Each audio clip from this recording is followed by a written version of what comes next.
আমাদের দিদি ভাই বলবে এই রস দিয়ে 50টা রুটি খাওয়া যাবে তোমার।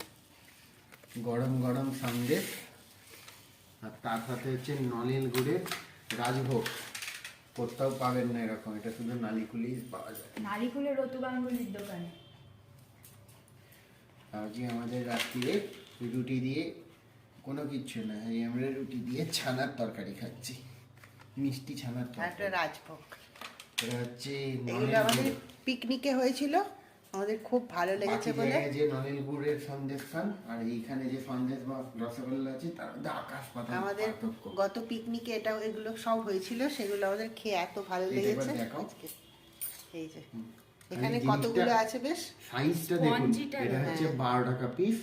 এই 12 টাকায় অন্যান্য জায়গায় এইটুকুনি পাওয়া যাবে, নারকেল নাড়ুর সাইজের আর ভেতরে একটা ক্ষীরের বল পড়ে আছে। হ্যাঁ